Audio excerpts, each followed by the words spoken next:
En museos de todo el mundo hay objetos corrientes, sin ningún valor económico especial, que sin embargo generan más miedo que cualquier joya o tesoro expuesto junto a ellos. No son tumbas, ni momias, ni tesoros faraónicos. Son un muñeco, una silla, un cuadro, un diamante y una estatuilla diminuta. Y cada uno de ellos tiene su propia leyenda de maldición, tomada muy en serio por miles de personas durante generaciones. Vamos a repasar 5 de los más famosos y a comprobar qué hay de verdad detrás de cada leyenda. Empecemos por Florida. En el Museo Fort East Martello, en Key West, hay un muñeco de trapo de más de 100 años llamado Robert.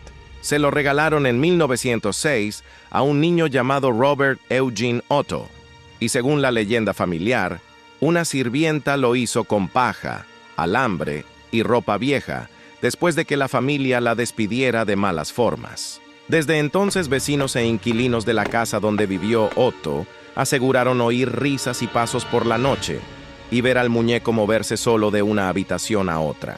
Cuando el museo lo puso en exhibición en 1994, empezaron a llegar cartas, cientos de cartas, de visitantes de todo el mundo, pidiéndole perdón a Robert por haberle fotografiado sin permiso. La norma no escrita es simple: hay que pedirle permiso antes de hacerle una foto. Quien no lo hace, según cuentan las propias cartas expuestas junto a él, sufre después accidentes, rupturas o rachas de mala suerte que atribuyen directamente al muñeco. El museo nunca ha confirmado ni desmentido nada, simplemente exhibe las cartas. Cruzamos el Atlántico hasta un pequeño pueblo de Yorkshire, Inglaterra. Allí, en 1702, un hombre llamado Thomas Busby fue condenado a la horca por asesinar a su suegro. Cuenta la leyenda que, de camino a la ejecución, maldijo la silla en la que solía sentarse en la posada local. Quien se sentara en ella después de él moriría de forma repentina. Durante más de 2 siglos, la leyenda se mantuvo como simple folclore local. Pero en el siglo XX empezaron a circular historias de pilotos de la Real Fuerza Aérea que se sentaron en la silla por diversión y que murieron poco después en misión. En 1978, tras varias muertes más atribuidas a la silla, el dueño de la posada decidió donarla al Museo de Thirsk. Allí sigue hoy, colgada del techo, fuera del alcance de cualquiera. Pero aquí llega el giro real.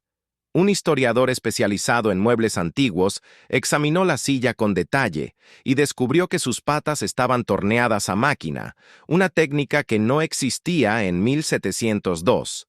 Según su análisis, la silla real fue fabricada alrededor de 1840, más de un siglo después de la ejecución de Busby. Sea lo que mató a esos pilotos, no pudo haber sido esa silla en concreto.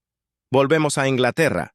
Esta vez en 1985, el tabloide británico The Sun publicó una historia sobre un incendio en una casa de Rotherham, en la que absolutamente todo había quedado destruido, excepto un cuadro barato que colgaba de la pared.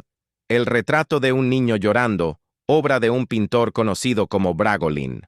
Un bombero local aseguró haber visto el mismo fenómeno en otros incendios anteriores. El periódico publicó la historia bajo el titular La maldición ardiente del niño que llora. En cuestión de días, cientos de lectores llamaron contando historias casi idénticas, incendios que arrasaban con todo, salvo esa misma pintura, vendida por miles en tiendas de todo el país.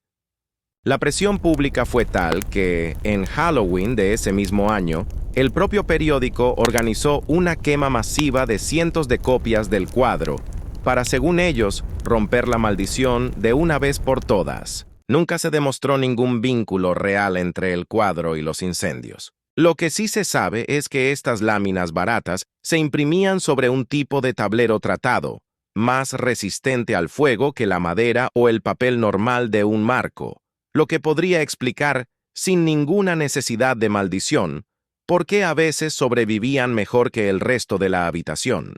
No todas las maldiciones nacen de un incendio o de un fantasma. Algunas nacen directamente de una estrategia de ventas. El diamante Hope, una piedra azul de más de 45 quilates, hoy expuesta en el Museo Smithsonian de Washington, arrastra la fama de maldecir a todo aquel que lo posee, desde reyes decapitados hasta arruinados millonarios. Esa fama se la debe, en gran parte, a un joyero llamado Pierre Cartier. En 1910, para convencer a la millonaria Evelyn Walsh McLean de comprarlo, Cartier le contó una historia elaborada de propietarios malditos a lo largo de los siglos, mezclando datos reales con leyendas inventadas sobre la marcha. La estrategia funcionó a la perfección. Evelyn compró la piedra y la lució en fiestas durante años, incluso colgada del collar de su propio perro. Su vida, eso sí, estuvo marcada por tragedias reales. Perdió a un hijo siendo niño, a su marido en un hospital psiquiátrico y a su hija por una sobredosis. Murió endeudada, y sus herederos tuvieron que vender la joya para pagar sus deudas. El joyero que la compró después la donó al Smithsonian en 1958, enviándola por correo postal ordinario, asegurada por apenas $150. Desde entonces, según reconoce el propio museo, la maldición parece haberse quedado dormida por completo. Y para el último objeto, volvemos a Egipto, aunque el escenario es de nuevo un museo inglés. En el Museo de Manchester hay una estatuilla egipcia de apenas 25 centímetros, llamada Neb-Senu, con casi 4.000 años de antigüedad. En 2013, un conservador del museo notó que la estatuilla, guardada en una vitrina cerrada con llave, había amanecido mirando en una dirección distinta a como la había dejado el día anterior. Instalaron una cámara de time-lapse durante una semana completa. El resultado, publicado por el propio museo, mostraba a la estatuilla girando lentamente sobre sí misma, solo durante el día, cuando había visitantes caminando por la sala. El físico Brian Cox propuso una explicación basada en la física. Vibraciones del tráfico y de los propios visitantes, combinadas con una fricción diferente entre la base de piedra y el cristal de la vitrina, podrían hacerla girar poco a poco, como un trineo diminuto sobre hielo desigual. El propio conservador del museo, Campbell Price, reconoció que la explicación tenía sentido, pero admitió que llevaba 80 años en esa misma vitrina, sobre la misma base, sin moverse nunca antes de ese año. ¿Por qué empezó a girar justo entonces? ¿Y por qué siempre en círculos perfectos en vez de moverse de forma errática, sigue sin tener una respuesta completamente satisfactoria, ni siquiera para los propios científicos que investigaron el caso? Un muñeco que recibe cartas de disculpa. Una silla colgada del techo para que nadie vuelva a sentarse en ella. Un cuadro que sobrevivió a cientos de incendios. Un diamante cuya maldición nació, en gran parte, de una estrategia de ventas. Y una estatuilla que gira sola, solo de día. Ninguno de estos objetos ha hecho absolutamente nada, comprobado, fuera de lo natural. Y sin embargo, ahí siguen, cada uno en su vitrina, alimentando la misma pregunta desde hace décadas o siglos. Si de verdad no hay nada extraño en ellos, ¿por qué nos cuesta tanto dejar de mirarlos con miedo? Si te ha gustado esta historia, suscríbete. En Crónicas Breves seguimos investigando los objetos que la gente jura que están malditos.